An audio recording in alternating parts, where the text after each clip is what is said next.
Welcome to the fourth round between FreakinAndy and Dark, and this is where a couple people will get upset with me. I'm going to change Andy to the red. It just makes more sense. He's one of the few players that plays in the orange. I can't consistently commit to that. There's a lot of orange and sandy terrains. It would just be hard to see. Andy is at 5 wins right now. Chat, correct me if I'm wrong. I may be slightly misremembering that, but I think he's at 5 wins after 3 rounds, which feels pretty reasonable. But you got to remember that he will play the Viper in the final round. So it will be tougher for him to get wins in theory than here. So his goal is to survive, but potentially push into the playoff position. Art is looking good. Viper's looking good. And so has Dark. Now, Dark has won every single series. Like, he's won every series. He beat the Viper. He beat... Shoot, who am I... He hasn't played Hart yet. So I guess he beat everybody else he ran into. I think he would have then beaten Daniel, right? And then he would have beaten Valis. He's looked very sharp. So I'm expecting big things from him here. He would like to maintain top of the group. If he could get first place in this group, that would be an incredible story. And excited to see what he'll have here. With the Armenians. Now, he picked Malay first. And those that have watched Dark play will remember he went Malay on Shoals and dominated. But I think he's then saving Malay for another map, obviously. So I think maybe Malay will come up on Kilimanjaro or on Cross. Reagan with the gifted sub. See, I told you it would be Water Buffalo here. But you might get your sheep, though. Reagan predicted that sheep would be in, and I pointed out that that might not be the case because some of these maps don't have sheep. So, 2 tiles of gold on each player area. Sometimes 2 of those tiles are in awkward spots. Honestly, both of Dark's golds are in awkward spots. This one's beyond the woodline, which is not lovely. And so is this. This happens pretty consistently, and just the fact that we don't see a lot of land army pressure means that it's not usually the biggest factor initially. So Dark, if he wants to protect this, still can. Dark is actually taking all the straggler trees with the mule cart, which is interesting. I mean, it's still efficient if you've got the mule cart. I remember there used to be a bug, though, where the villagers would still go to the TC anyways. But he has not taken an actual wood line with the mule cart yet with the Armenians. So I guess in his mind, he's thinking in theory that allows him to dock a little bit faster, get the fishing ships out a little bit faster. But in the end, you're up against the Dravidians, who can also justify the slightly faster dock because their dock gives them the pop space. And things should be pretty smooth for Andy. Does anyone remember what happened last time Andy played this map on stream? It was FreakinAndy versus Hart round 3. Anyone remember that game? That was quite possibly the most frustrating Shoals game that I have ever watched. Basically, they both made dozens of ships on water. Just non-stop galleys. They never stop. And then Andy never even TC'd the gold. So he just, like, ran out of gold. And Dave and I were talking about how, at a certain point, like, lots of Navy in mid-game, this is something I'm fully in love with. So I actually spoke to Andy after that, by the way. I mildly complained. I just basically said... You know, I said I disagreed with the approach. We had a little discussion on it, and he was like, well, yeah, maybe you're right on that. But the reason you fight over water is because of the potential of fish. And so I'm not saying that fighting for water is a bad thing. I'm saying at a certain point, you maybe need to cut the galley numbers, or at the very least, go out here and control some gold. Dark's on the way to feudal age. Armenians are a great galley civ, so it'll probably be galleys. And then FreakinAndy also on the way to feudal age here. And I'm also expecting some galleys. But yeah, it's just this weird thing. Anytime you and your opponent commit to the same strat, you always want to beat them. You want to outproduce them. But I think it's a weird scenario where, due to the sea tower and due to how inefficient the fishing gets, I actually don't think large amounts of galleys make sense compared to town centers and, like, getting relics, for example. At a certain stage on this map. It's a weird thing. So, I think Dark will come out here for dock number 2. There's Dark with the mule cart over on the gold. There's the mining camp for Andy. Dravidians feel like the better civ to open here. The mule carts haven't really benefited Dark too much yet. And the Dravidians already got the population space from the docks. And he actually went up to 7 fishing ships here, which is pretty crazy. But we'll be near the sea tower, I guess. Second dock will come up. Again, you get the extra pop space. And then when you're in feudal age, you get the 200 extra wood. Now, where the Armenians really start to pull ahead is after they get their wood upgrade and their gold upgrade. Not only do you have the mule cart, which you can use and, you know, move around efficiently, unlike a lumber camp or a mining camp, but then their mule carts, also their wooden gold upgrades count for more, so they're just a bit stronger there. In fact, I think it's worth it with these resources. I think it's worth it. You should always rush the gold upgrade with the Armenians, considering that, yeah? I think so. I don't know. What do Armenians do in the fight in the gold areas? No decent units, no bombard cannons? Yeah, well, they've got really sick eco. And you can actually, like, there's 7 relics on the map. So if you build a defensive monastery and send warrior priests around to get relics, I think if you get five or so relics and a stable eco at home, you could have a pretty solid fighting chance here. But definitely the lack of bomber cannons is always an issue for the Armenians compared to civs like Dravidians. So galleys come out, and we'll have the galley war for now. 8 fishing ships for Andy, actually. So he's really up that number. But he won't be fishing directly next to the sea tower here. There's the wood upgrade for Dark. Didn't have it right away. And so, yeah, like when you see your opponents also making galleys, you're not going to want to stop. I would say once you get to around like 10, though, is when I think you've got to be thinking, do I need another galley or can I build a market? Can I build a couple farms? Not that they're going to need farms all that early. And look at this fight for Andy. Andy has fletching already. It seems like Andy was just much smoother with the timings here. And just as I say that, he loses the weak galley, which I think he tried to pull away. But yeah, he's got fletching already. And fletching isn't in yet for Dark. And welcome, everybody. I see people coming in. Andy, going to drop a market now. Interesting. So he's 3 docks. He does have galleys in queue out of every one. But definitely thinking about Castle Age way faster than that game he played against Hart. I think part of that's the fishing ships he's been able to get away with. It's minimal because it's not super efficient, but it's way more than what Dark has coming in with food income. Dark obviously will move to the berries. There's still the water buffalo to work with. There's actually separate groups of deer as well to think about, but players won't be able to look at that right now. What's up, Smotown? Welcome. Brotherman Bill. Hello. Nice to see you. Again, just thinking about where you can get advantages and use those timings. We've got a little bit of the market usage there from Andy. You can always buy your stone back if you sell some, but it's still pricey. I would say, considering there's a lack of gold on this map, selling all your stone would maybe be a mistake. What's up, John? Welcome. What's up, Kami? So, 10 galleys for Andy. Res collected pretty much even. Again, there's no better time for Andy to get victories. It's weird to say because Dark is probably going to be first in this group. Assuming he gets wins today, he'll be first in the group. Just 1 win and he's first, ahead of Viper. But it is Viper. And Viper he's in much better shape. He's looked in much better shape the last 2 rounds compared to the first 2. The first 2 were just kind of rough. And so when you think about Andy's chances, you got to factor in that Viper's playing top tier Age of Empires now. And it might be tough for him to win any games. Loom's on the way in for Andy. Now, that's called thinking ahead right there. That tells me that he might walk out here to this gold and build the second TC. It's really fun. I know it's not. You guys might not be as involved into these details as I am. But I think it's really cool to see the meta develop on maps over time, especially when you're looking at individual players.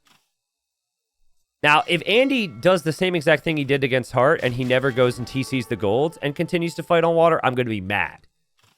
But I really expect some type of deviation here. I expect he'll recognize that that was the main concern. But they're both making so many galleys, which, again, I think is just back to what I said. It's like, they're like, well, we're both doing the same thing. I don't want to lose. I've invested so much already. I can't lose control of this area. It's definitely reached the amount of galleys that I don't think would be hugely... I just don't think it's great. It all comes down to me. Andy's doing the same freaking thing. Okay, Andy. Freaking Andy, dude. I can actually say that without being disrespectful. Freaking Andy, what are you doing? He's going for dock number 4 now. It's okay, guys. That's also a house. Super worth. Scouts moving around this way. How much gold does Andy actually have right now? Andy's got 300 gold left in that area. And then his other gold is over here, which he could always make a move to town center. Andy will reach Castle Age a bit faster here. Some of that gold goes into the war galley upgrade. Now Bodcanero, and now he wants ballistics, but he's got 250 gold remaining there. So he really shouldn't make another ship after this. Dark's going to fall back to the sea tower, which is most of the reason why I think that crazy investment in the water early isn't necessarily needed. And again, they're committed. We actually see the TC here for Dark. Remember, his other gold is over here. He's just got 1 villager on it. And he's also going to TC that. Okay, interesting. So no TCs in the side golds, and then Andy goes over here. So also still no TC on the side golds. He wants to win water right now. And we've got a massive galley war right now. They have invested so much of their available gold into these galleys. So whoever loses this now is going to be in such a rough position. I think that fight was horrible for Andy, by the way. That fight was really good for Dark. He had some good runners moving back and forth on the front. And also that extra little bolt from the Armenians certainly helps.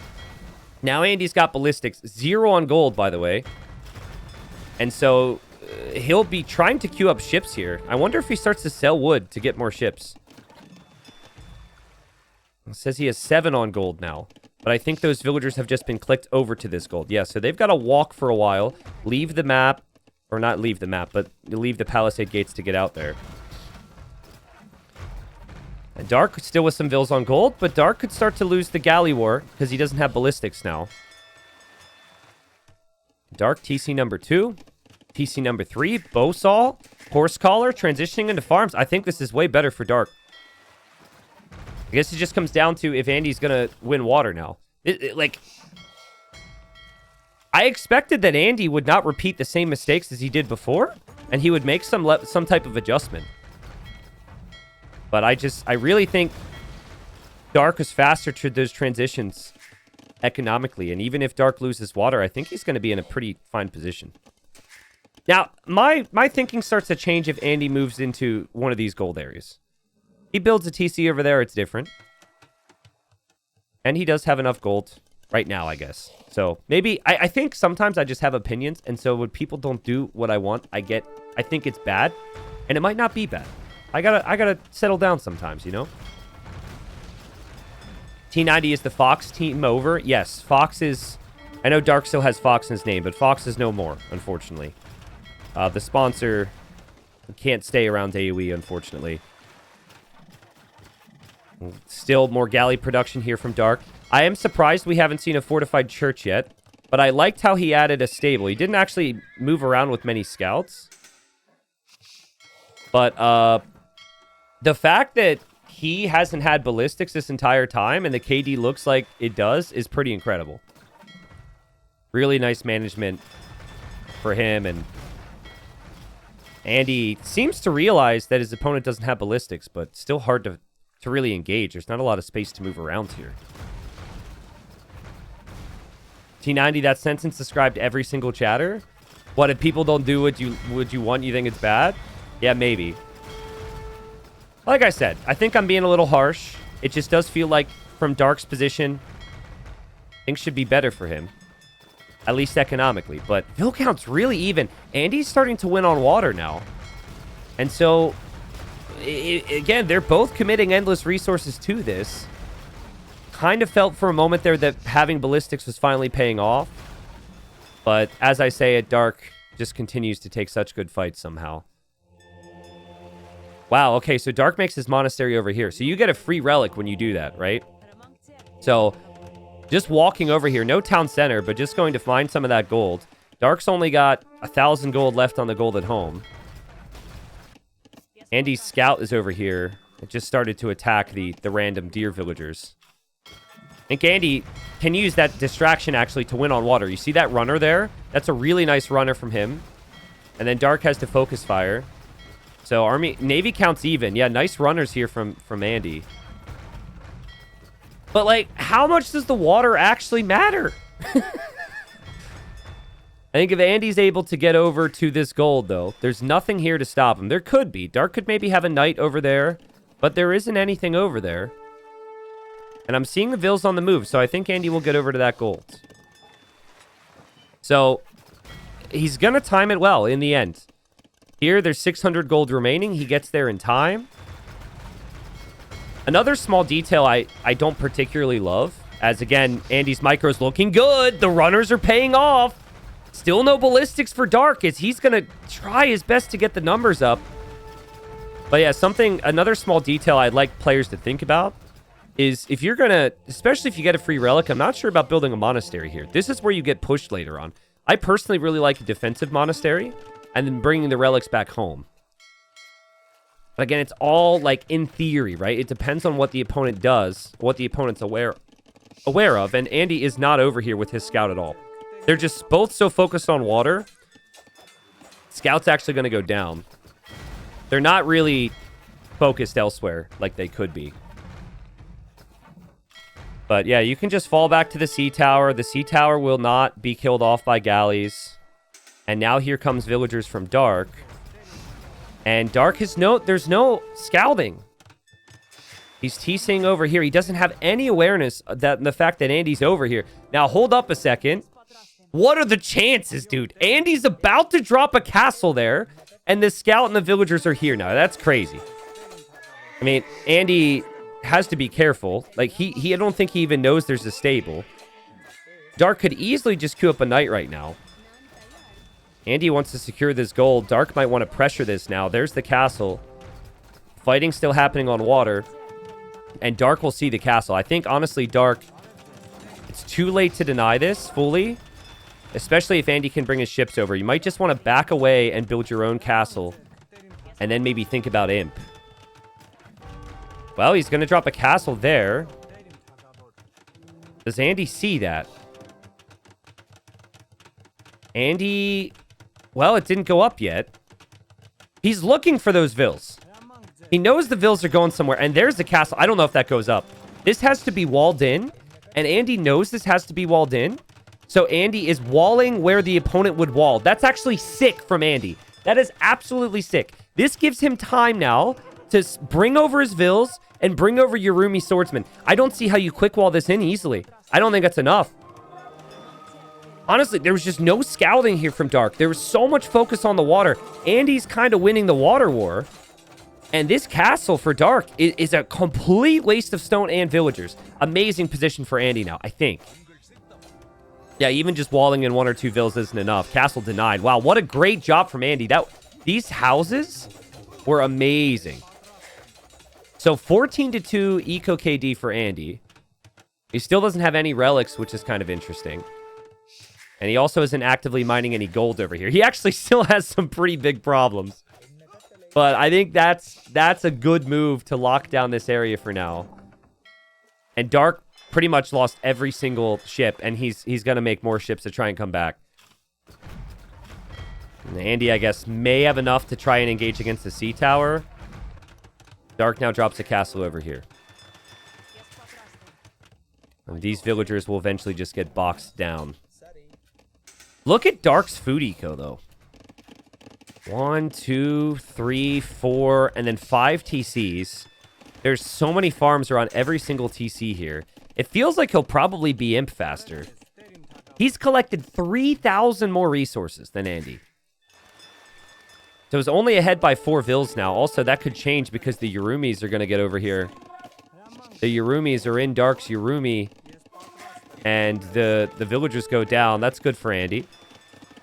Wouldn't actually mind Andy to go for a bit of a siege push. Yep. It's probably not going to win you the game, but it can apply some pressure. Sea tower's been shot down. And Andy's water investment ends up paying off with a lot of control here. But now he has to be paranoid around this side. Dark is going to add more ships with more docks and bring over some composite bowmen too. Might not feel like composite bowmen are going to change much, but if you have a couple units attacking the wall and then composite bowmen behind, that's a problem for Andy. And Andy might need this stone. And it's just not going to be a fun time for Andy. And oh man, the demos from Dark as he tries to come back on water were pretty decent there. There's not actually many galleys anymore. Interesting game. Yeah, Andy's got 11 fishing ships, but look how far they're traveling. Like, eventually if you get to fish traps, I guess it's good. But I don't know if the food ecos really... We could actually check that. We could see what the food ecos looked like. Yeah, Dark is ahead in everything. The issue for Dark is he lost a lot of fights. So if you look at value destroyed bottom left now, 12,500 value destroyed for Andy, 9,500 for Dark. So that's what makes this such an even game right now. The amount that Dark is ahead in res collected, he's behind in value destroyed or value lost. And he continues to try and invest back into the water. He doesn't want to fully lose this. Both civs have incredible navies. And here come more galleys now from Dark. Still no ballistics upgrade for Dark, which is kind of surprising. I think that's an upgrade he will definitely want. But both players are going to have a gold area, and this could be a long one. And I know at a time, I was not a fan of how much they committed in Castle Age to this, but guess what? They both got a gold area locked down. And now, once you get to Imp, the middle matters so much more, actually, because you can range things with cannon galleons.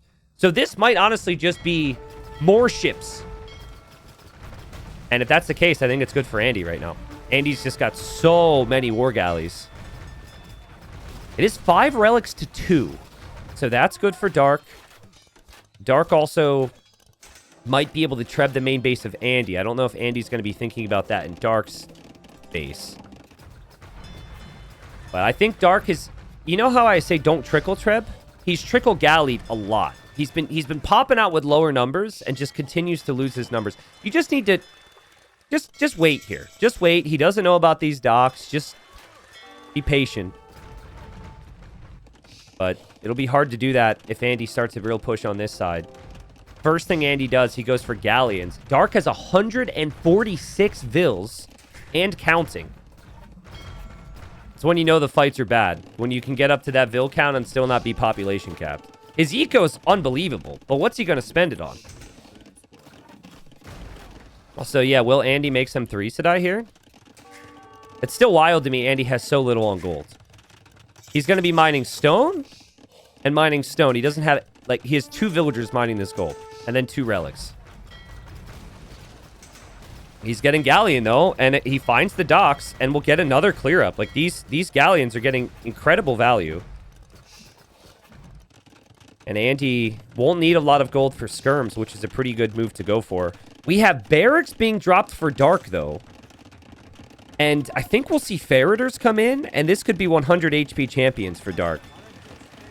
A lot of people wonder, what did the Armenians do? Well, they're great with champions, they're great with navy. And that seems to be the plan, as we now have shipwright for Andy. Oh, man. It's an expensive upgrade, but it's amazing if you want to mass lots of ships. And trebuchets are here already for Andy. Again, only 7 on gold for him. I'm sure he can fix that at any moment, but it's mainly stone. And if he wants to go for towers and castles, that's a good play. Seems like Dark wants to distract him from this side with some champion raids and trebs. Dark has built a castle here and is still going to try and come back on water. But Andy also making a cannon galleon. Dark has not been able to win fights. The champion upgrade's still a long way away. He has to finish two-handed swordsman. He then has to finish champion. He then needs to finish armor at least before he moves out. Can Andy see any of that? He can just see 1 barracks. So honestly, You don't really think about that. Now you're thinking about it, though. We also have Feriders about to complete. So these will be two-handed swordsmen with 90 what is it? Still 90? Yeah, 90 HP. And Andy doesn't have the army here to protect his trebuchets. Elephant Archer is a great choice, but you need a lot of food, and you need a lot of gold for that. And well played from Dark. He will keep his castle up. Now, he can't push past double castle, but he at least keeps his castle up, gives him a little bit of time to mass some trebs. Over on this side now, Dark is still trebbing. I think Dark will actually treb the trees. Dark actually did it! He actually thought about it. He trebbed the trees, so now he can go through. It's way faster than going for the walls. And I think Andy may be a little bit distracted. Remember, water is still a pretty big factor here to think about. So Andy's still trying to keep a close eye on that, and it's working for him. 190 population for both, and they both have crazy economies. And like I said, Andy will get more villagers onto gold. The thing is, for Armenians, you don't have siege ram and you don't have bomber cannon. I feel like if they had siege ram, Dark would go rams here. And ram champion would be really hard to stop. But to push in with just trebs and champs is so tough. The castle fire is decent enough against the champs. And the bomber cannons can snipe those trebs. It's not easy, but oh my god, oh my goodness, how did this get out of hand so fast? I mean, it was only one champion last I checked, but there's more coming in from Dark. Oh, this is going to be horrible for Andy's eco. Just horrible.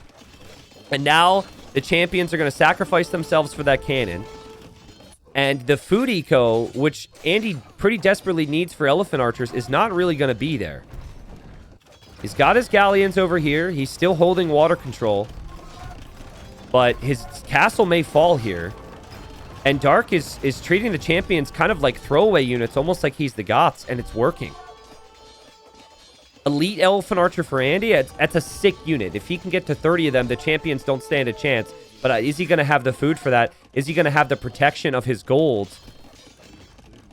You need a lot of units now on land if you're Andy.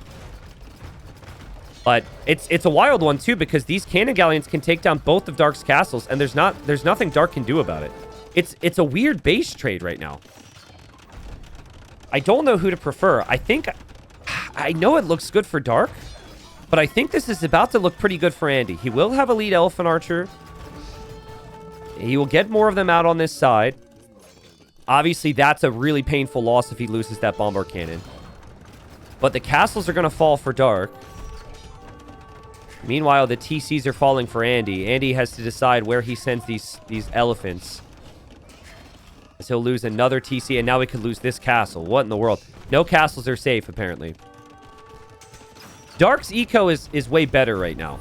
But his units are way worse long term. That's basically how you look at it. Also, a few more galleons coming in randomly from Dark to compete on water.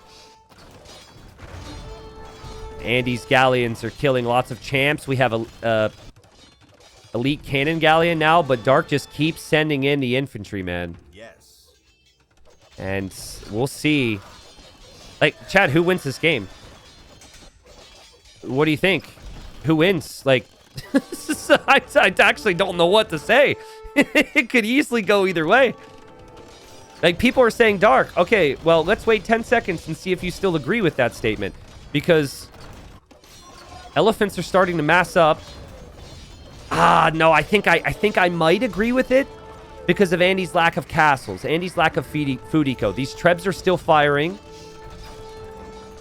Andy did take out that castle. He could take out this castle. But it's such a tough game for Andy to play at the moment.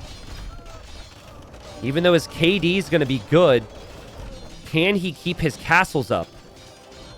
Well, the answer is he'll keep this one up. Elite Cannon Galleon upgrade paid off. Look at Dark coming back on water, though. That's the way to do it now. The land should set up the water. This is something he lacked before.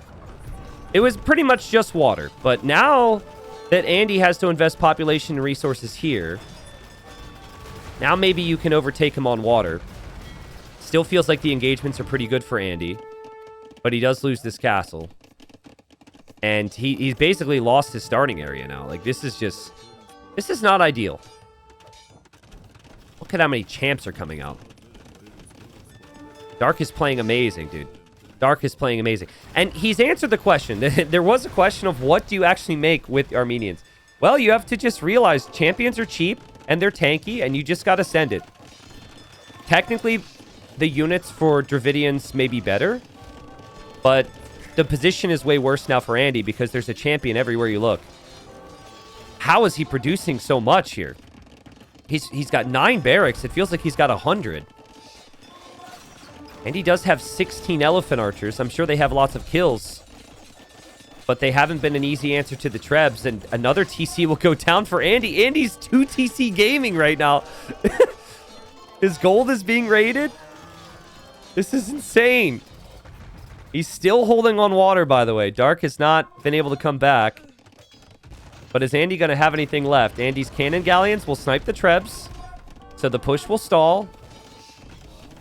And the elephant archers will be up to 25. Still, there's no easy way for FreakinAndy to disrupt the economy for Dark at the moment. Feels like Dark can do this forever. He's got, well, he only has 13,000 gold left, which doesn't feel like it's that much. And Dark's got 18k. Like, champions do cost gold, so eventually you might run out. Dude, this is crazy. I actually, like, again, if Andy gets to 30 elephant archers, the champions, even at 100 HP, probably die so fast that maybe his navy can't be killed and then his land army can't be killed. He's getting to that critical mass. And Dark's struggling to take out these castles. What in the world? And Dark is struggling to come back on water. He is getting heavy demo, which is maybe worth it in moments like this. Andy's pop is low, though. Only 88 Vils. Yeah, Andy is in a Dark sandwich. Oh, man. I mean, this is hilarious. Look at Dark's point of view. How often do you see someone have 3 corners like this? Now, skirms aren't necessarily amazing population efficiency-wise against elephants. The elephants will kill an equal amount of skirms. But obviously, you're not spending gold on that. So, the whole thinking here for Dark's comp is just you can afford to do it longer. Look at him build up the amount of buildings he's built down here. He'll have triple barracks, quadruple archery range. Trebuchets are always avoiding the shorelines now. Just chipping away. And we might see a big demo shot here. This is what Dark's been missing. He keeps trying to get up to 30 galleons, but he can't do it because there's so much out there from Andy. He's waiting till he has enough demos to make a move. Now, I think he's distracted. Here he goes. Here he goes. Wow, and Andy actually noticed that. That was crazy. How did Andy notice that? When you're dealing with everything else. The thing is, he notices that, and he still can't deal with this, guys. He still cannot deal with this. TC could get Treb down. He'll be on 1 town center soon. Now, he can also deny a lot of the gold available for Dark over here with that navy. Still on those 20 elephants. But look at the difference in resources collected. I haven't looked at that stat in so long. 107k res collected so far for Dark. It is 80k for Andy. Andy's KD is why he has the higher score, by the way. His KD is ridiculous. Not to mention technologies. He took down this castle with the cannon galleons. He could take down this castle with the cannon galleons. But Dark is just going to avoid the shoreline as much as possible. Big demo just landed off screen. You might have seen it. I was looking at the stats, but that's what Dark will aim to do when he can. Andy's pop is at 120 now. That's really low. He doesn't even have wood. He doesn't have wood. And if you don't have wood, you won't have food because you won't have farms, which is also an issue. And Dark, I mean, pretty soon all Andy's going to have left is like 20 elephants and 20 galleons. And then maybe Dark can overtake him by coming back on water or something. You never want to resign when you're ahead in score. It's just one of those things. Score is normally an indication of who's ahead. But I just don't see a world where Andy can stabilize from this position. Dark has played so amazing, dude. Look at that TC that Andy tried to get up, which got denied, by the way.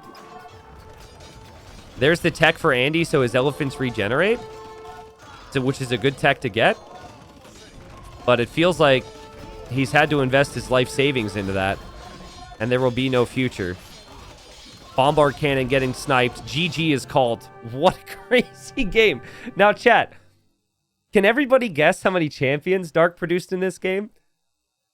He never really had more than 50 or 60 at a time, but he made so many champions. He made champions from this corner. He made champions from a barracks that I guess eventually was lost over here, and then the barracks down here. What do you think? I guess you can look at it and see how many units he lost. He lost 613 units. So I'm going to go with 497. Oh, man. Okay, it was way off. 389. That's a lot of champions. And that's maybe how you have to use them. I was concerned that champion wouldn't work up against 2 defensive castles and bomber cannons. I really thought that anytime Dark would make a push, he would lose too many champions to the castle fire, and then his trebs would move forward. They'd get sniped by cannon galleons. They'd get sniped by bomber cannons, and he would just be stuck. But with 100 HP, you can tank some shots, and you can send it in, and that's what he did.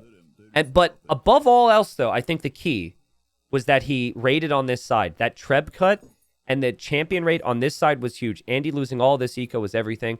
I think if Andy could have been safe, maybe had one more castle on the left or something when that happened, he could also get to his own champs. He could maybe have the eco to get to elephant archers faster. He really struggled to have the eco to continuously reproduce vills because he lost a lot this game, and also make elephants. I think you can actually win this with 100k res collected if you're Andy and still be down 15k res collected, but being down whatever the difference is there, math is hard, 36k? 36k is impossible, even with that KD. So that puts Dark first. Regardless of what happens here, he will be first at the end of this series at least. Well, unless Hart has something to say, Hart and Valis later, but good start for Dark, who again just continues to look so good in Season 4 TTL. All right, game number 2. So Dark, what's he at now, chat? Is it 8 wins? Live standings? I suck. I should have looked at the standings in between and the probabilities. My apologies. I think it's 8, which means he's tied with Viper, but ahead of Viper in the tiebreak. More wins, obviously, is going to be big here, as things are far from locked. He's gone for the Lithuanians now, and then Andy's gone for the Persians. Now, the thing that I found interesting about Andy's draft was he did have Japanese, and we've seen Japanese a lot, but this is his number 1 pick in the Persians. Now, not saying I don't like the Persians, I just think Japanese has been played a ton on this map. And I would say it has to do with play style. Andy really likes to boom. Persians are way better booming civ. Japanese are all about aggression and being fast to the action, playing in every single pond. That's not necessarily something that Andy likes to do. At least, see, Andy doesn't like to combine that with land pressure as much, which is what the Japanese can do. So here's my prediction. You ready? This is my wild prediction for how Andy's going to play this, because I've seen him play maps like this a lot. I think he's going to look at his map. He's going to say, I can egg wall this, meaning tiny little walls to protect wood and his gold. And he's going to sneak vills to every corner and try and win. I think he's going to sneak a vill to the back pond. I think he's certainly going to try and get to the ponds. But I think he's going to ignore land. He's not going to, at least initially, I don't even expect a barracks from Andy. FreakinAndy's freaking plandy here is to go for the ponds with Persians. And Persian docks, they have more HP. It's basically impossible to take a Persian dock off of your pond in feudal age, because it's got 3,600 HP.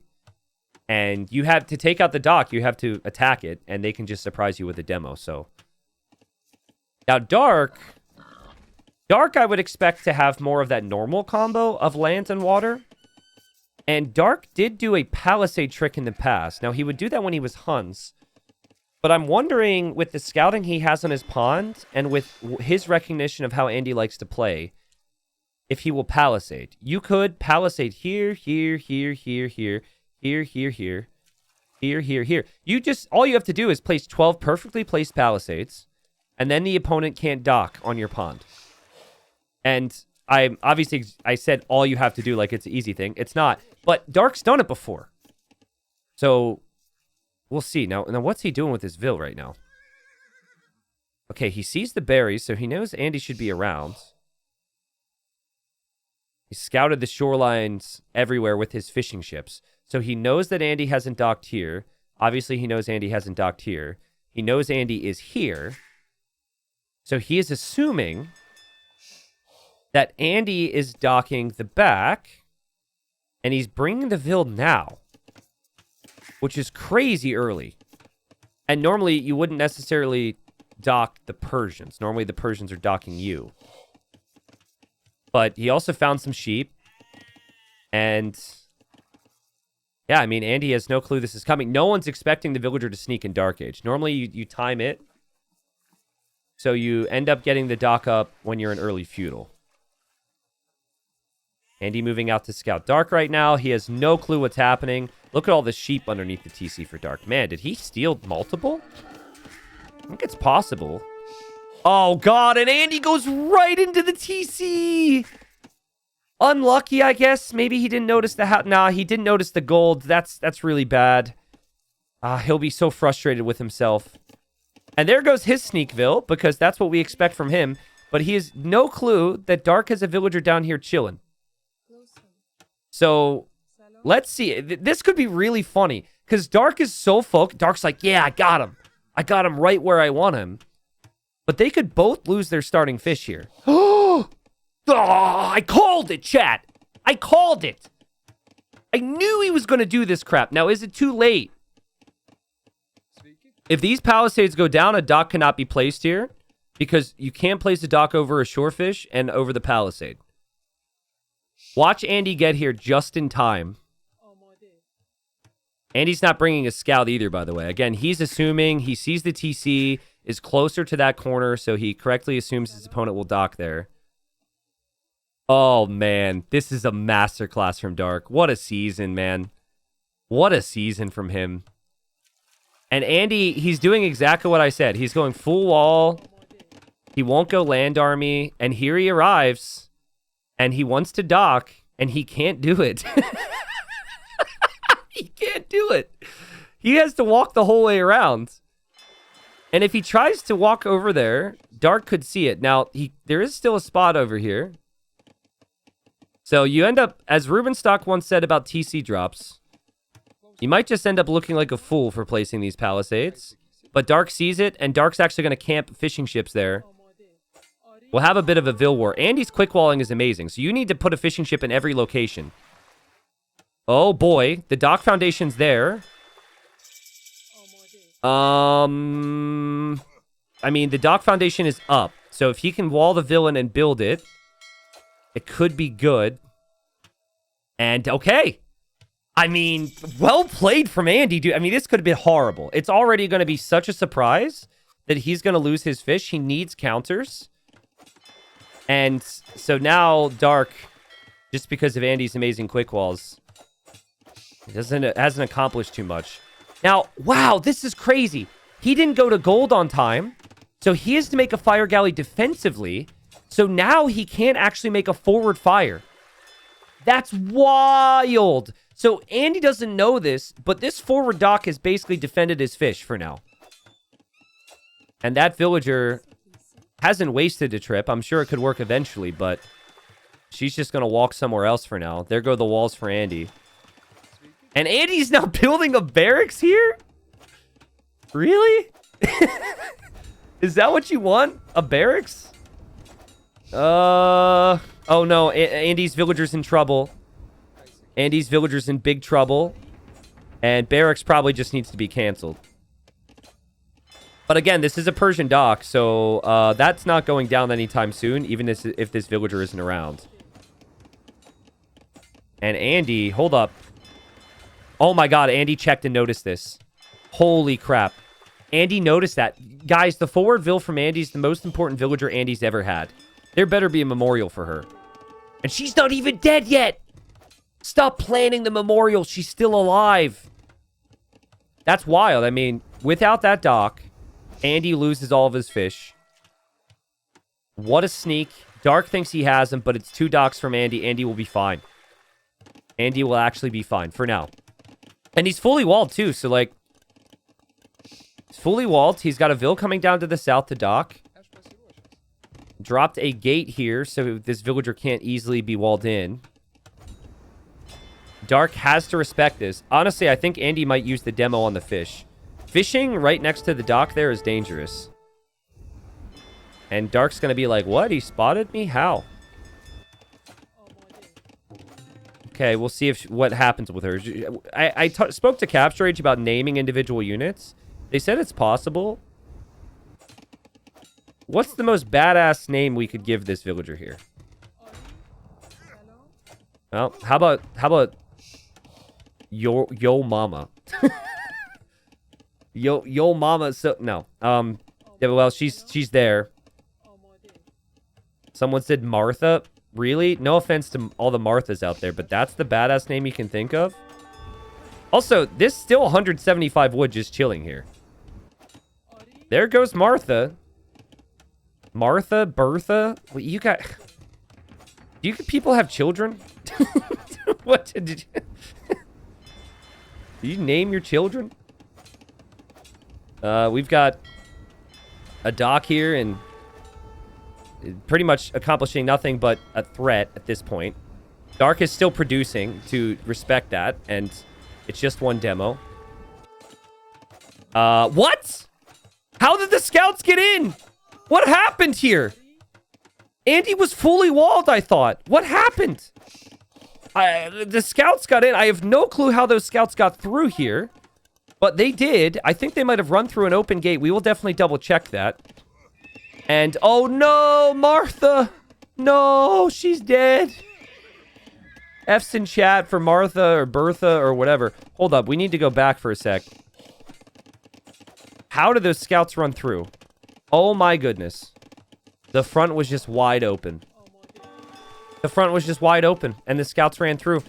And Andy's got to be kicking himself. And he doesn't have a barracks here. We'll go to live time now. He does not have a barracks here because it was all built on the front. So now he has one barracks foundation, which is incomplete.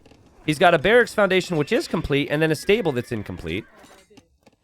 And Dark loses the scouts in the end, but Dark with a 3-0 eco KD. So I think you would prefer his position somewhat. Andy, he got really fancy with the Vil, but the Vil didn't really accomplish much at the end of the day. He is on the way to Castle Age way faster. Again, Andy rarely makes feudal age armies on these maps, though. Like, this is really common for him. I think the thing that he's going to be frustrated with... First off, the demo never moved out to even try and kill fishing ships. And then the fact that he let those scouts in. Because if he could just get to Castle Age here and make a couple knights, things could be really good.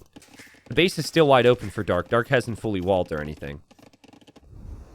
He deleted all those foundations to get the wood back. Dark, 12 fishing ships, though. Fishing in the north, freely. In the south, he knows that Andy's there, and Andy does not know he is there. I mean, guys, Dark is playing great. Dark is playing really, really good Age of Empires. He's been on point.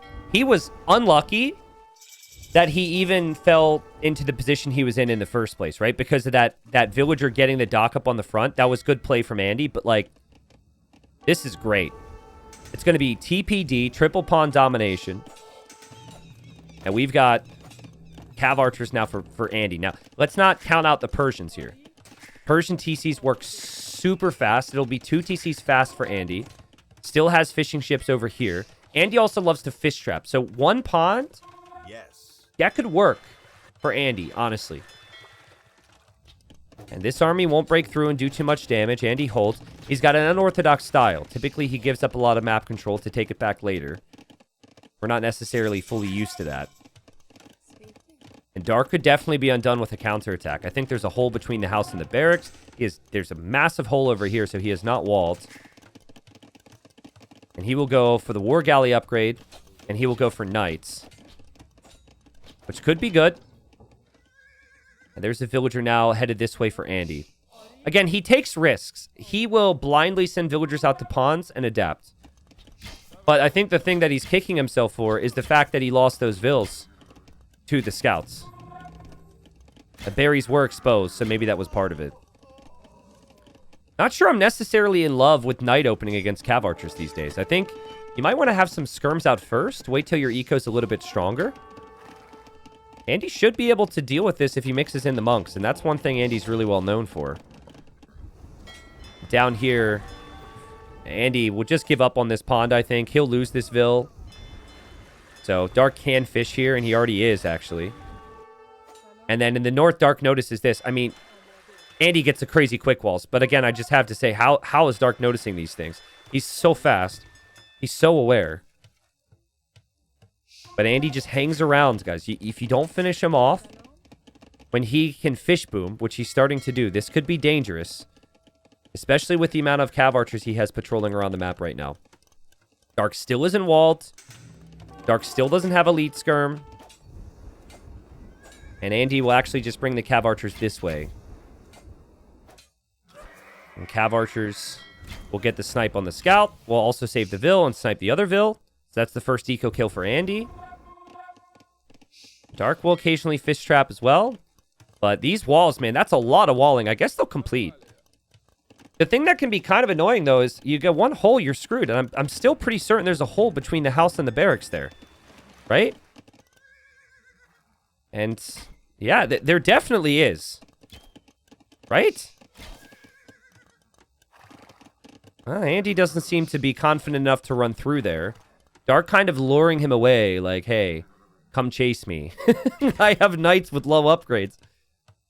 But this gives Dark a little bit of time. He has skirms waiting over here.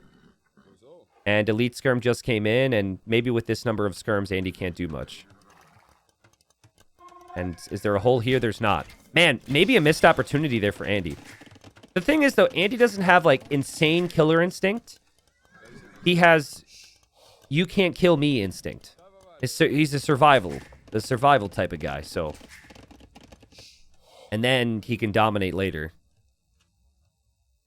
The fishing ships are all spread out there for Dark and working. Down here, Dark's also fishing away. 19 fishing ships this game. Third TC coming up. But this game will probably go late. There's another third TC for Andy. Great farming eco for Andy. I like the TC positions. I like the fact he's getting the relics away from the Lithuanians as well. He's going to have 2. And skirms alone can't cut it when the Persians have this much food eco. That can mean the Persians can go into knights. So early castle age skirms would have dominated, but right now, not so easy. Even just one knight posing a little bit of a threat here. Dark will bring his own knights over, but where his own knights aren't then is on that relic. So Andy can get that relic. Andy can get this relic. 3 relics, at least. T90, why is everyone going Persian Cav Archers? I thought they dropped off hard and imp. Well, because Cav Archers are really good in castle age. But I think the number one reason is because Persian TCs produce villagers so fast, you don't actually have the food income to boom and make knights, usually. So yeah, they got great knights, but you can't really have the food to go 3 TCs and make knights if you're always producing out of your TCs. So I think it's much better for their boom to go archers. And then you switch into knights later. And actually, if you think about it this way, your opponent then goes skirms, right? And then your opponent's going to go skirms against your units, and then you can use your better eco to make knights, which is better for your civ anyways. So I think it's a combination of things, but I think that's part of it. Also, if you think about Andy's eco at the start of Castle Age, he didn't have food eco. So Cav Archers was the only natural play. Never made archers in feudal, so obviously it's not going to be crossbowmen. It just felt like a really nice pick here. Also, nice save there from Dark on that relic. Dark should be able to get that. I like the housing and the outpost there for both here, just to get some vision in that area. That's important. Andy notices the relic's on the way back there for Dark. Dark's now dropping a stable 2. But I do feel as though Andy can take a really good fight here. Andy's monks are critical anytime you're seeing him play. And he's got 7 of them. Again, same deal. Persian monks are not actually great long-term. But a monk's a monk. You convert a unit with each of these monks, and that can swing the fight massively. Villagers get sniped. Obviously, one of them used to be a dark villager, so he's extra happy about killing the traitor. But more stables coming up for Andy. Eco is flying now. I like the fish traps from Andy because it's kind of a fish trap that I would place. That's a fish trap when you've got a lot of other things going on. It's never going to be cute. It's never going to be pretty. And great quick walls there from Andy to keep Dark out in the back of his base. Does Andy not see that relic? Oh, he does. He might be giving up the front of his base here, though. At a pretty critical time as well. Andy... Pretty aware, I think, that Dark is looking to be very aggressive. And there's a castle now from Dark. That's a good castle. Secures the hill. Will actually slowly take out houses, which is kind of good. I think Andy wanted to deny this. He was on the way. He can see that with his houses. He won't deny it, though. Conversion comes in for Dark. Wonder if we'll see latest now. Dark's still producing fishing ships, by the way. Still. Which is insane. How can you do that and manage 3 TCs and everything else? It's insane play. I don't really like camels in Andy's position. I know that's been suggested. It's tough to dive underneath TCs. They actually die much faster to skirmishers. I know you might look at it and think they have worse knights, but I do think Cav Archer Knight is still the better play here. Cav Archer Knight with your own monks is good. The problem is he's so far behind economically, and Dark is just on top of it with the fights. And Dark has only 1 relic, but does have +2 armor on the knights, and Dark is producing all-in Castle Age right now. Andy is on the way to Imp, and Andy might get overwhelmed with army. The skirms are not going to go for the Cav Archers. They're actually going to go for the monks, which makes so much sense when you have this many knights. The skirmishers got amazing value here.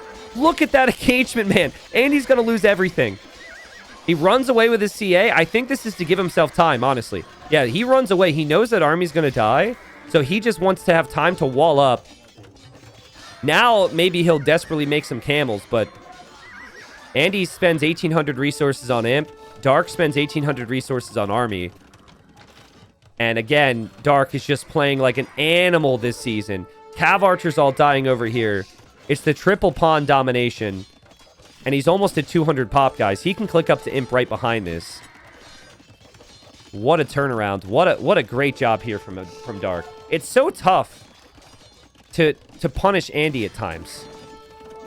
But he's made it look easy here. Now, that's a castle Andy needs. Because when he's an Imp, he needs to trep. He needs to fight for the middle of the map now. Maybe now I would probably think you want to go camels. Because you need counter units against this many units that are so in such high a number. Still, though, he'll go Cavalier, maybe as long-term as Sivar, but Andy's eco is just being completely overrun. Dark is 3 minutes away from Imp. Dark's eco is incredible, guys. 71 on food.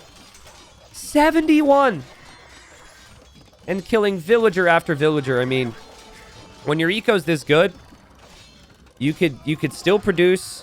You can lose your units underneath the TCs and be fine with it, because at the end of the day, your opponent's eco is just idle. It's not working. Small counterattack from Andy. He's going to try. Remember, the red stuff in the back of Dark's base on the minimap is just buildings from Dark Age. Dark has just come to play Titans League Season 4, and Dark, he could sense that, you know, Hart still got a lot left in him in this season. Viper was going to improve things, and that Viper could potentially steal first place from him. But 2 wins now in this series, maybe could even get the 3rd. Dark, firmly top of the group. What a great job from him, man. That's so well played. I think, you know, for Andy, maybe what he needed was more army production. But it's pretty natural, I think, when you have that many monks to think, why should I produce army into a castle and into walls? Let's let him try and run to me, and then I can just convert the difference. And unfortunately, he didn't get a single conversion, or maybe only 1 conversion with those 7 monks. And even though he had +2 armor on Persian Knights, even though he had the CA, yeah, he really just wasn't able to have anywhere near the amount of army he needed. And again, another game where Dark just dominates with the eco. But again, I gotta hand it to Dark, because his He could have just straight up won this game with that Sneakville. And then when Andy got the forward dock down, it looked really good for Andy. But he dealt with the sneak. He got the counter damage in feudal. He might not have done any damage here, but look at him. I mean, every single pond is being utilized. His TCs are always surrounded by farms. It's just on every stone and gold you can look to. Castle's perfectly on the hills. Dark's just playing it like an absolute god. Absolute god. So, let's look at the live standings now. I didn't look at it after the first game, because this obviously means good things for Dark, but remember, Andy has to play Viper in the final round. This could be bad for Andy. This could mean that Andy's maybe in the relegation situation, relegation conversation, going into the final round. Andy really needs this next win to feel better about things, but let's just see. Loading it up. So live standings, Dark, 78% chance for first, which is crazy. And then Andy, well, I actually forgot how bad things are looking for Valis, as well as Daniel. I think Andy's still probably fine, but if Andy gets swept here and then gets swept by Viper, and Valis snags a win on Heart later today, and then Valis, snags a couple wins maybe off of Daniel, Valis could overtake Andy. Like, getting only 5 wins is a very dangerous territory for FreakinAndy. So I think he really needs this next one. Viper's chance is obviously pretty firmly in the second or third place in the group right now. So we'll see.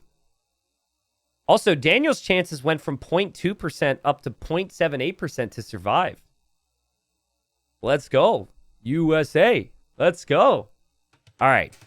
So game number 3, Dark's chances as it stands, 78% for first, according to the odds.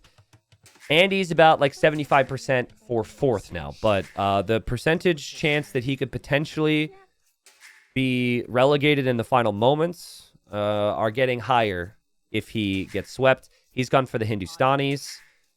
I thought he would maybe consider the Japanese here, because he didn't play them in the previous map. I thought he would maybe Fishboom, but don't know if he'll try that after all. I think he'll just want to play scouts and play skirms, and you can certainly make lots of scouts when the Hindustanis and break through walls. We actually saw this exact matchup on in a previous series. I think it was Dogao and Kapoch. So that was last week. But basically the Malay player made very little army and went for full walls.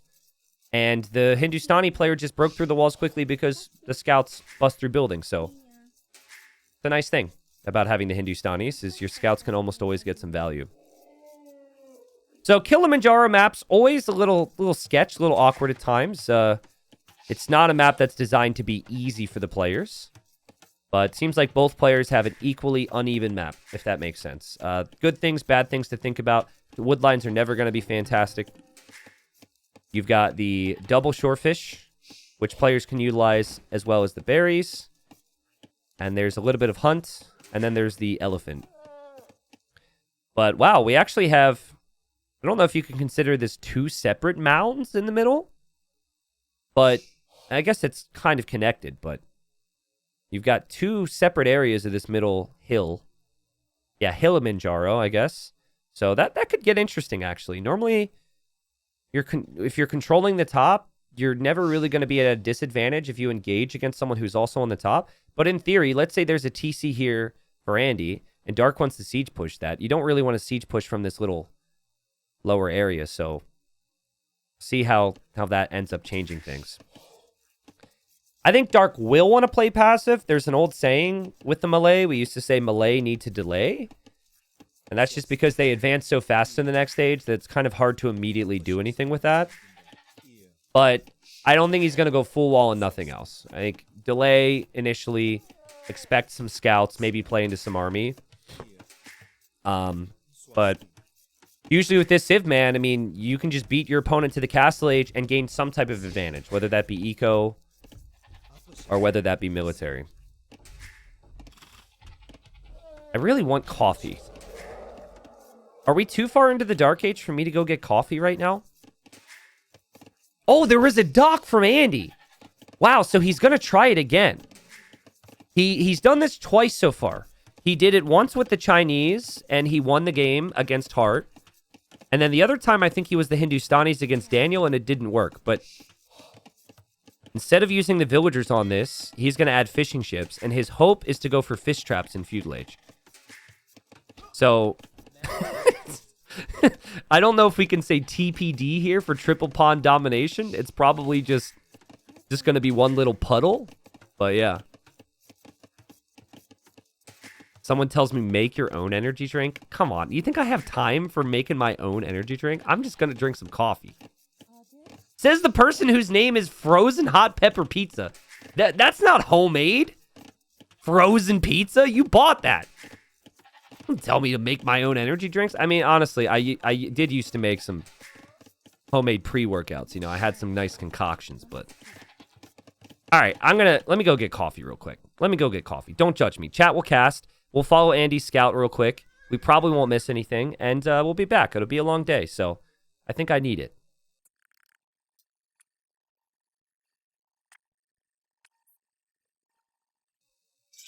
Okay, I'm back. What did I miss?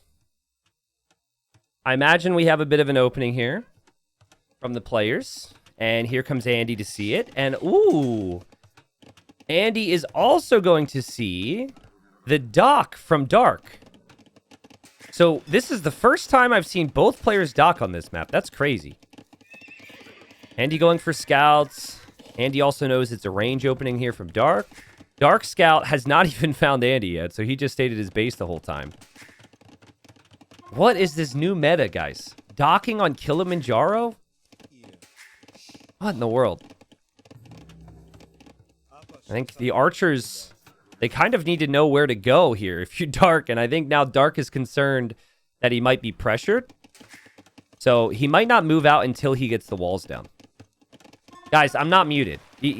I've been streaming for over 10 years. You think that you can get me with that now? Come on. You would need to get everybody, every single chatter on board with that. Every single one. But I know to look now. I instinctively look because I've gotten enough times with that. Yeah, okay, now you're going to try it? Really? Okay. Say muted if you have horrible humor. Yeah. Oh, yeah. So funny, chat. Okay, all right, we're here. We got scouts. I didn't drink my coffee yet. Nice quick walls from Dark. Oh, chat, you guys are too much. I love it. I love it. So defensive play from Dark with the archers. As I said, though you're going to have the villager lead. So it's not actually a bad thing to just play into walls. I think the biggest thing would be walls, no army. Specifically against Hindustanis. That's dangerous. Because they can break through your walls and surprise you. Dark, though, he's melee. So if he goes for fish traps, which seems to be the plan... The fish traps are cheaper, and they also last way longer. So it's a better civ to fish trap with. But Andy already has 3 fish traps. Wood is going to run dry eventually, though. Like, that's definitely something to think about. But that food income takes you to Castle Age, where you can do some things to take the map. So lots of early army here from Andy, considering he is ahead in the fish boom. He's also pretty far ahead in the res collected. So the earlier fishing ship seems to have been really good for him here. Dark also went for the mill, so it was a combination of both. James says, is Dark making playoffs his best tourney performance? I guess it's hard to say. A tournament that people seem to have forgotten about or just never heard about was a tournament which I think was for people who had never been top 8 in an S tier. I forget what it was called. I think it was called World Rumble. And he won that tournament, which, again, is kind of overlooked, unfortunately. It was a $10,000 prize pool. I think he was in the final against Hart, and he beat him. So, I mean, he beat a lot of really good players there. But this season's been, in my opinion, this has been the highest level I've ever seen from him, with consistency, so. Oh, man, just what a position. I have a feeling that I'm going to have fish boomers messaging me, telling me I need to fix the pawn locations on Kilimanjaro. Guys, you're making scripting maps so hard. Everyone finds an advantage in every little tiny way they can. Like, Dark's not going to be like, well, I had to fish boom on the front. Look at this pressure from Andy. Andy needs this win, man. He's up against Viper in the next round. He needs to get a win here. He sniped a fish trap. We have a galley from Dark to hold the position. Words I never thought that I'd say, but it probably makes sense. Man, I love this from Andy, though. Holy army. This is crazy. He'll have armor and fletching on his skirms. All the archers for Dark are screwed. Well, maybe not. He's got his own scouts. Andy's still following in. Andy's seeing that. Still very good for Andy here, though. He's completely untouched at home. This is more aggression than I really was expecting from Andy here. And I think it's the same from Dark. Dark was thinking he would have the time here. A micro from Dark, though, definitely one from an Arabia player. That seemed pretty smooth. 6-5 KD. Game still close. Look back at home for Andy. Wood is an issue. Also, he's got 11 on berries. So he doesn't have 28 on food really naturally long term.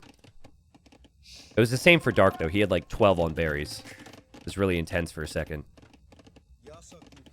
Now, Dark just deleted this hole to let the army through, I think. I don't think that was there before. And now Andy is trying to tower drop the pond. Well, new meta. It's also new meta to just not protect your villagers when you're going to place this. FreakinAndy, where are we going, bro? He got ahead of himself. He sent his scouts to the side.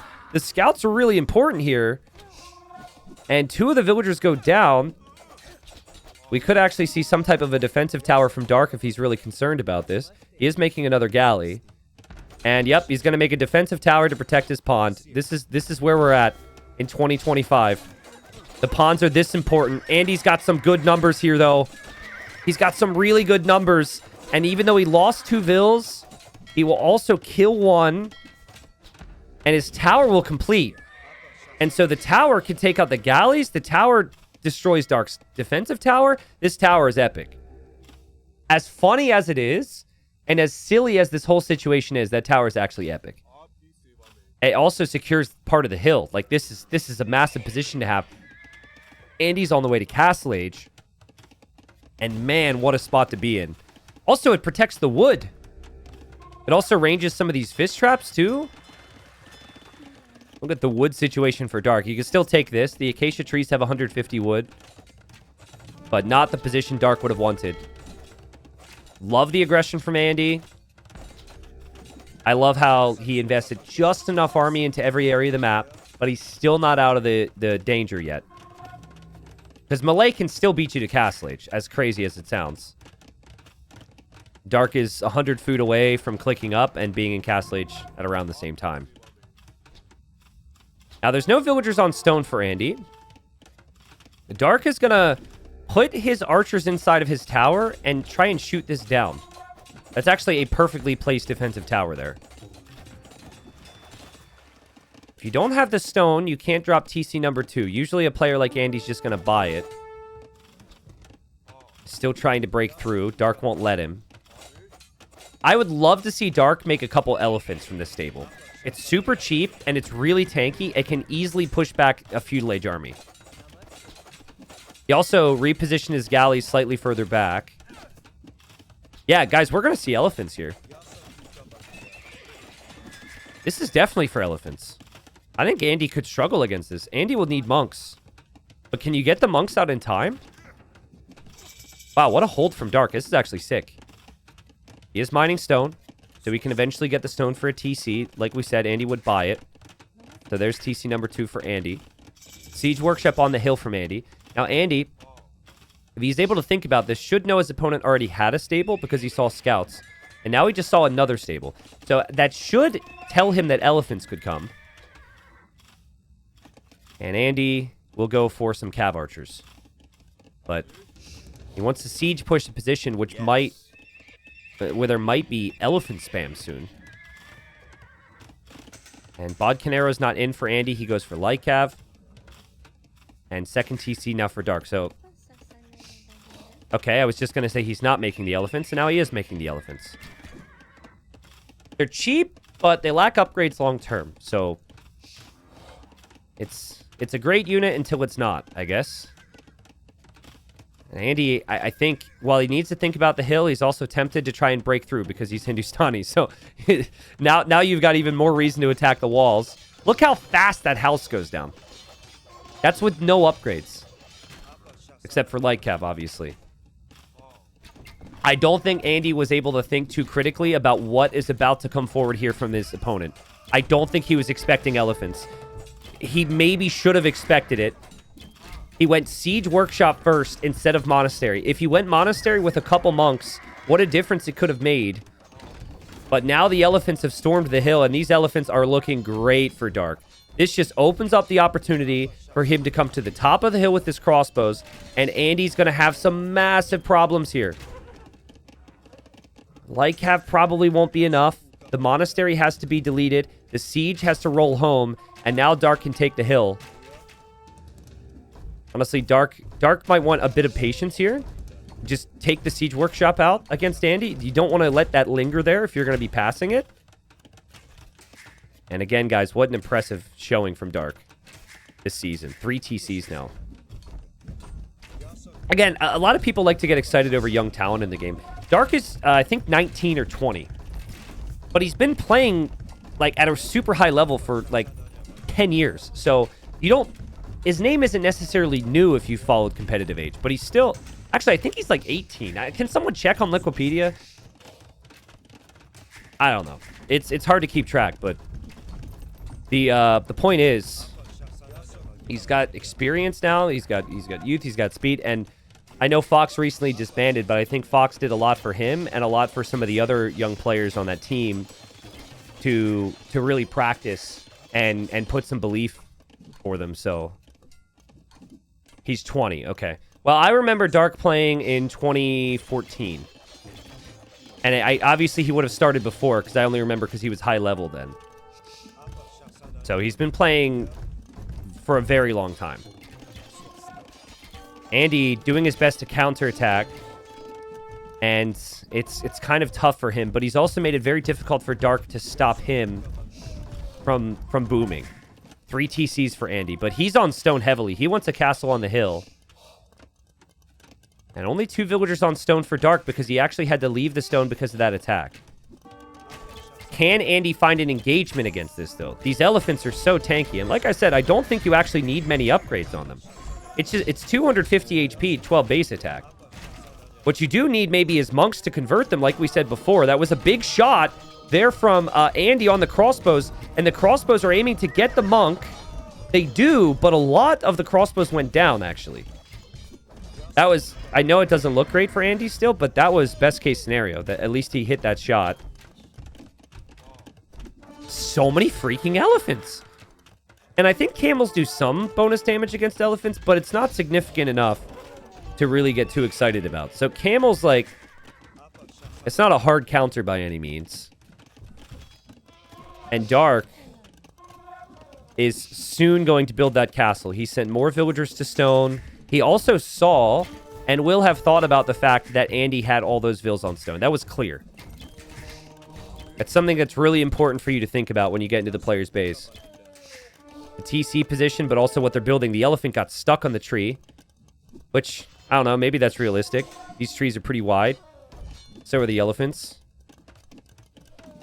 What a recovery from Dark. It's Andy needs to gather up those monks, man. And he needs some valuable conversions fast. He also may need to accept that a castle on the hill in the middle isn't realistic. But maybe, yeah, he's going to do it now. He's going to make a run for it here. This is so smart. Because they're so focused on this area because it's between the player pieces. Dark! Dark is going to castle his face, though. Oh, but what's more important?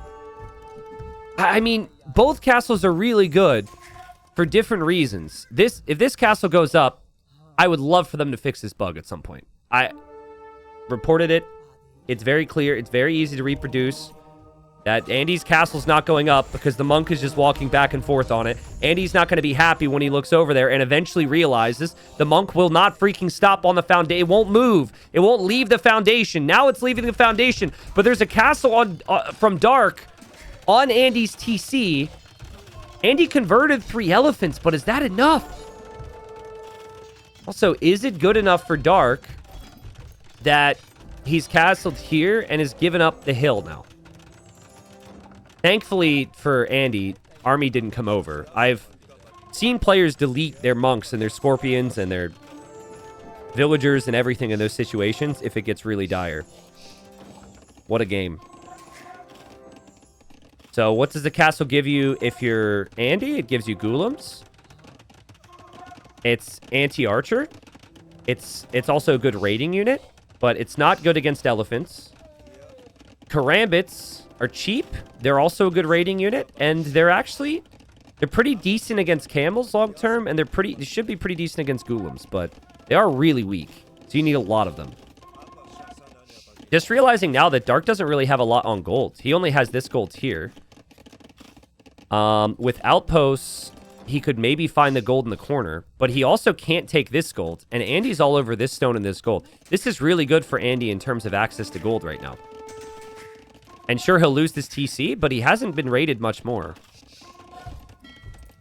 The elephants Andy converted are attacking the fish, which is hilarious. Dark's food eco is great. His wood eco, his stone eco, but he needs gold right now. And it might be kind of tough to justify moving this way if he knows the castle's there. He doesn't actually know the castle's there. Monk might want to convert these. This is sick from Andy. This is sick. Taking out the Malay fish boom with siege and with the elephants. Oh, and the Karambits just run to their deaths here.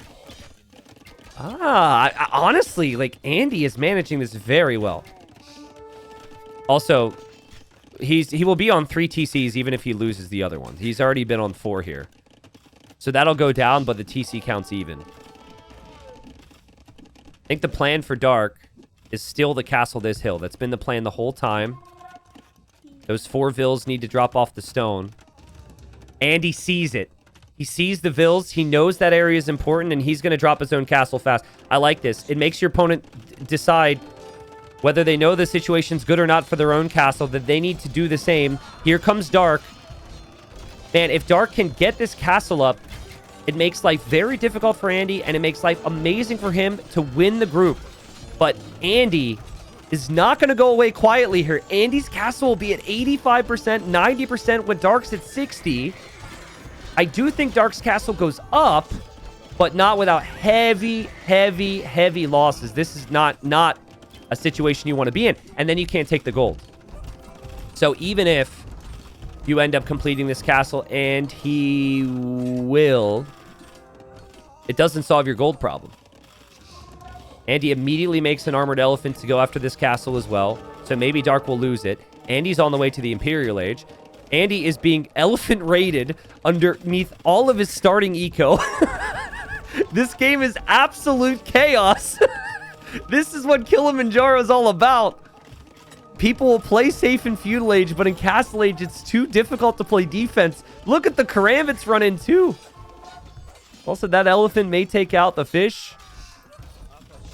Dark takes out the armored elephant. He's actually making petards to eventually take this castle down. But I think, and there's a lot of question marks after the word think there. I can't, there's like 6 question marks after I say that. I think Andy's holding.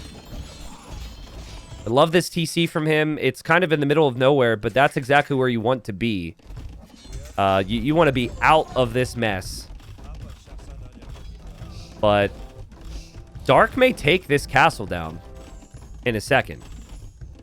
Dark will have 5 petards. He's already taken 1,000 HP off the castle, and he has a ramp. I realized that when I'm casting FreakinAndy, if I say "and he," it sounds like "Andy." I don't know if you guys picked up on that, but I'll do my best to avoid it. Let's see the play here for Dark. He needs to take this castle out. This would be the time for the petards. There they go. There they go. Castle down. So now Andy's imp with 1 castle, but can this castle be taken out? What does Andy do to protect the Trebs? 2. Some camels? The castle fire? Some monks? That could work. Elephants will die. Treb is still there. Dark isn't an imp yet. Dark did find this gold over here. And Dark clicks up to Imp. So maybe Dark just repairs this castle to buy time. And then you have to give it up, right? More TCs from Andy over here. Which is super smart. Andy's got access to every resource, too. It's not like he's out of stone or gold or something. Wood is actually a concern. The farming eco is a concern for either of them if they ever get raided.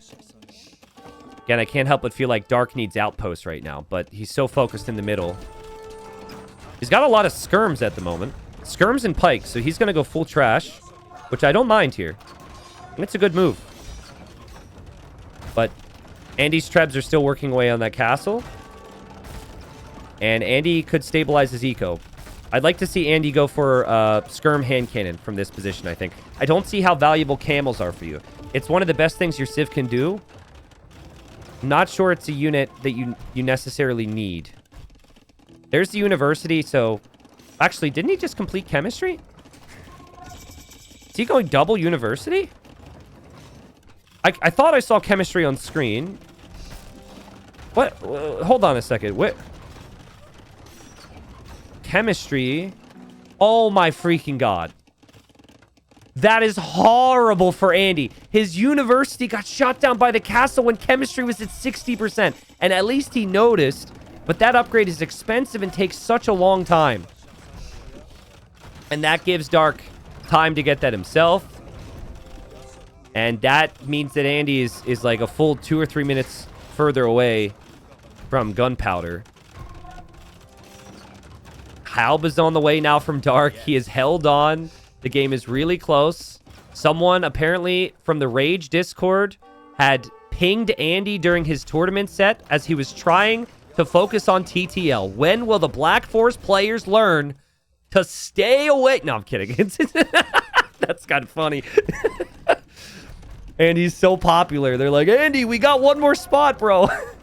We got one more spot. He's like, shut up. I'm in the middle of something. Heavy camels on the way. Man, but if you... But how are you supposed to stop Halb Ram right now? These are just battering rams, and I'm concerned. Well, the Halbs have to actually be out of the rams. And it's only 2. It's only 2. Now it's only 1. There are trebs here from Dark. He'll have to repair them. What a game. Andy keeping himself in this game. His trebs are taking down the trebs from Dark. He's defended from the rams. He's got so much open space over here. Dark may see that, though, with that monk as he goes out to get relics. What a grind, dude. What an absolute grind. Castles are everything here for Andy. Like, this castle is 22 kills right now. And sure, some of those kills are on, like, a random karambit or 2, but every kill is valuable here. Also, love how he's walling off in front so units can't dive in for his trebs. And he got chemistry. His bombard cannons could come out of the siege workshop soon. He will mix in hand cannons as well. Dark is kind of having an issue breaking Andy. This is Andy's closed map experience. He's so tough to kill. And another trep goes down. Wow. Still, I gotta love the population for Dark. He's almost at 200 pop. This is smart from Andy, though. Like, he hasn't raided Dark in a really long time. And this should set up his defense quite well. Dark now has to send more units back home. It's just Camel's unfortunately not the unit you want to raid with. It's expensive to raid with. But he'll do what he can for now, I guess. Alright, so I wonder, did Dark see those TCs? He would have seen the farms, I think. That could be a capture age thing, but... He loses his treb. Wow. These trebuchets from Andy have been so clutch. But as Dark is getting relic number 3, I think he might know about this. You can't really raid if you're the melee, though. You don't really have the units for that. Unless you go for elite battle elephant. He's going into elephants even harder than he was before. And it could work. Hindustanis don't get Halb, and he doesn't have many monks anymore because the threat of the elephants have been gone. And the elephants might actually stampede all that eco. They're all super weak, but there will be more. where that came from. Villagers on golds. Funnily enough, Dark actually built a mining camp far back because his mining camps kept getting trebbed down. So there's some logic to it. Don't make fun of him. There are the elephants. So the best unit you'll make here is camels. You have some of the best camels in the game. But cost effectively, I think the elephants win. They actually both have so little on gold. They both have less than 10 on gold at the moment. Andy could fix that. Dark cannot easily fix that. He could fix that here. That's it. Obviously, he can't take this gold in the middle. So Andy's got more access to gold, but Dark has skirms fully teched and halbs fully teched. And just halbs available. Most of the units Andy has on the field are gold units, and he can't really use them that easily. There's a lot of risk. Hand cannons and ghoulims will come this way to clear it, which they will. And, dude, I love that castle from Andy. I love that castle from Andy. And look at all the stone and gold that's here. And he knows about it, guys. He knew about it so much, like, way before I even knew about it. He's got the stone and gold locked down with that scouting. His trebs are firing on the cannons at the same time, but this raid from Andy's massive. The castle spot's massive. The raid on the stone and the gold's massive. But this push from Dark is insane as well. And he sniped 2 trebs, and he sniped the bombard cannon over the last few moments here. And look at him micro those bombard cannons too. These cannons are clutch right now for Dark. Another treb down. Another treb from him on the hill. Another treb down for Andy. Andy could lose his castle. Andy needs his army here right now. What's happening? This castle's going to fall really fast. He just invested into his stone over here. Dark still has to defend from the raids. Andy just hoping that the castle fire and maybe the monks can hold and he can retaliate with his own cannons. Desperation with the camels and the ghoulims there. That's not enough. Man, what a game. Also, I don't know what happened here, but villagers can still mine the gold. What a game. And now Dark's coming to the hill? Man, how is Dark winning this game? How? Andy has played so well. He's played incredible, dude. He was an imp so much faster. He's played one of his best games here, and Dark is just like, nope. Not enough against me, bro. Not enough against me. Good fight here for Andy. In terms of the kills, at least. But, like, you're still losing your position. And that's all that Dark wants. He's happy to toss away some halbs just to get the position back. Like, Andy's still going to try side raids, which is absolutely what he should do. But he needs to address the middle now. Oh, man, and he did. Just as I looked away, he sniped 2 cannons there. What a great play. Feel like the castle position on the left is also pretty critical from Dark because it protects from any raids in that area. We might be talking about him running out of wood there soon. But Andy loses his castle now. Dang. Dark undefeated so far in terms of sets.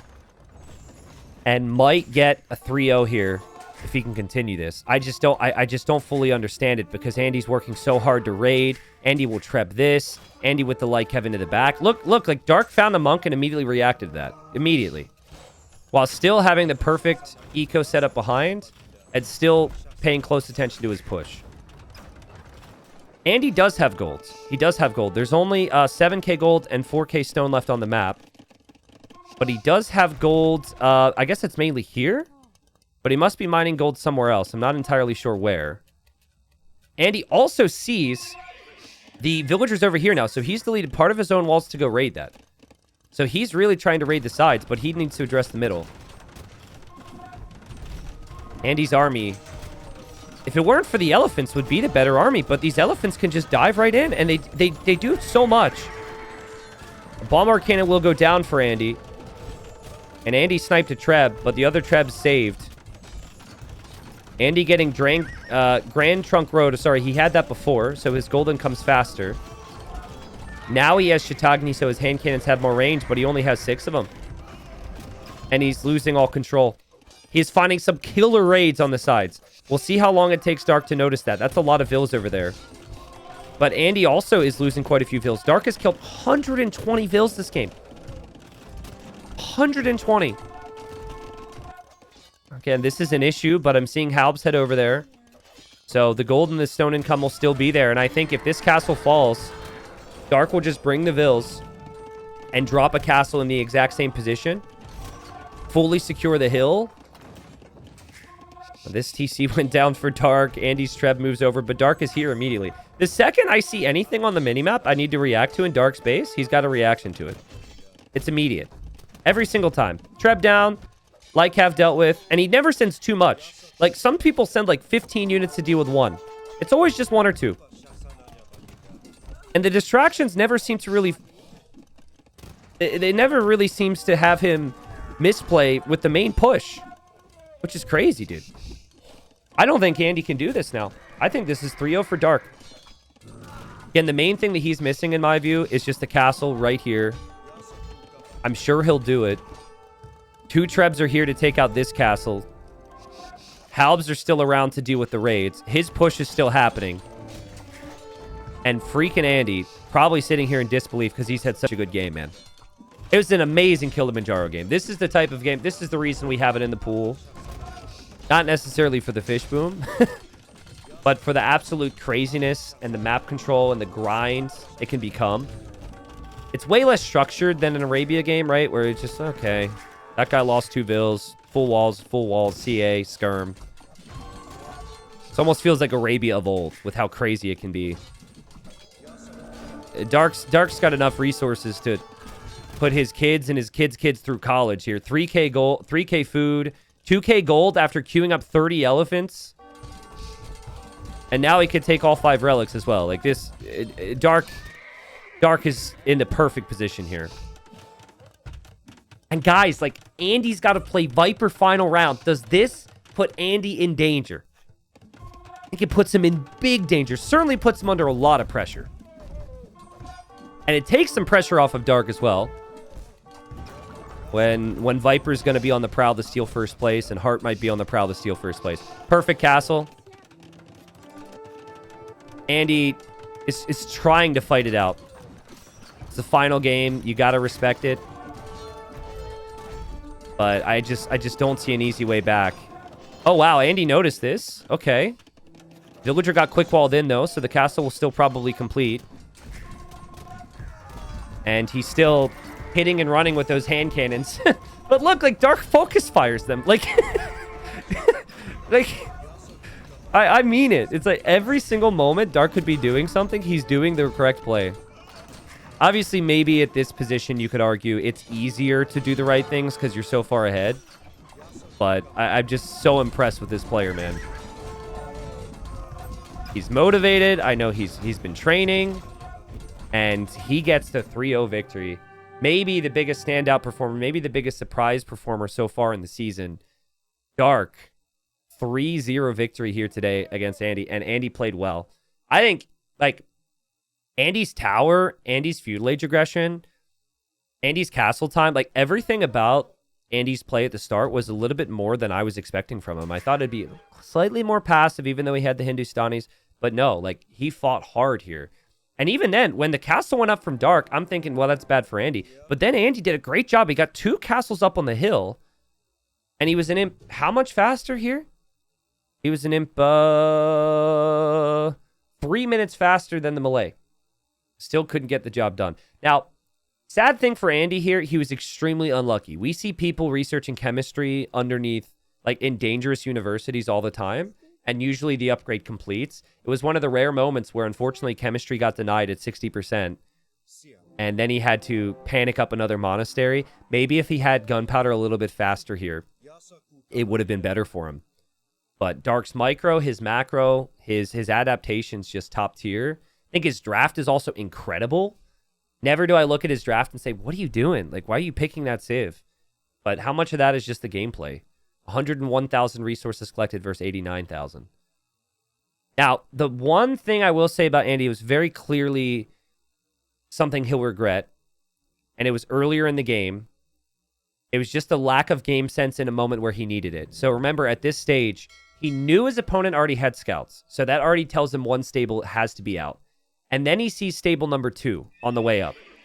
And so when he opens with this position, he goes for a siege workshop.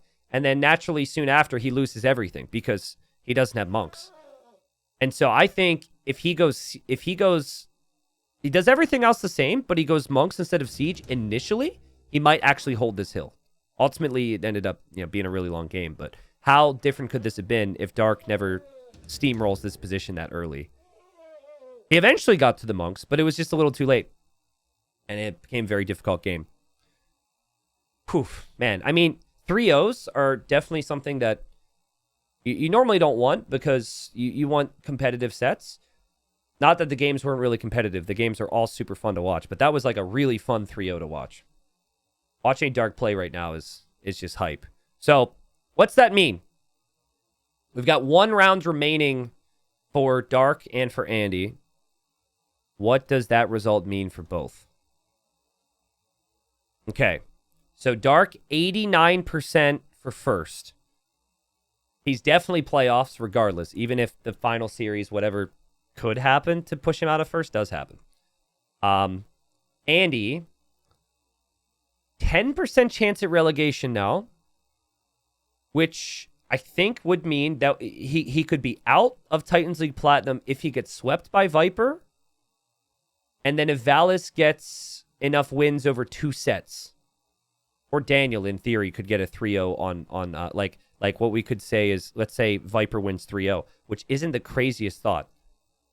Andy can take games off him, but like Viper's Viper, right? And Viper's going to need wins to try and compete with Dark. So is this not working now? Chat, can you not stop using the site? Sorry, I think it might not work at the moment because everyone else is looking at this. So we could, it's working for you. Well, thank you. That's good to know. Could you close it for a second? There we go. A bunch of people just closed it. All right. So yeah, if Viper 3-0s, then what happens if Daniel 3-0s Valis? Does Daniel survive? Daniel beat Andy. I think if Daniel then sweeps, he overtakes Andy. Okay, so that's Daniel's way out of relegation. So that's a thing. The other potential factor, if Viper 3-0s Andy, which, again, we'll see, and Valis just wins 1 game against Daniel, or let's say he wins 2-1 against Daniel, and he gets 1 win against Hart later today, does Valis overtake Andy or no? He would. Wait, he wouldn't. Ah, interesting. So Valis can't tie Andy and be ahead in the tiebreak. Daniel can tie Andy and be ahead in the tiebreak. Okay. So basically, I think Andy's still probably okay because the main result that's super, super worrying for him would be Valis basically winning 4 out of 6 games, which may be really tough, or Daniel getting a 3-0 against Valis, which could be kind of tricky. And ultimately, if Andy just gets 1 win on Viper, then he kind of controls his own fate there. But that's just what it actually looks like. Sorry for heavy speculations. We see Hart Valis later, though. I mean, guys, what's your prediction for Hart Valis? I'm kind of feeling 2-1 or 3-0 for Hart. And so if Hart does that, let's say Hart even wins 2-1. Viper's 3rd, right? And that's super close. Hart wins 3-0. Maybe he's got a chance. Hart wins 3-0 today. The final series for him is against Dark. And then if he beats Dark, he takes first place. That'd be pretty sick. So that'll be fun to watch. Anyways,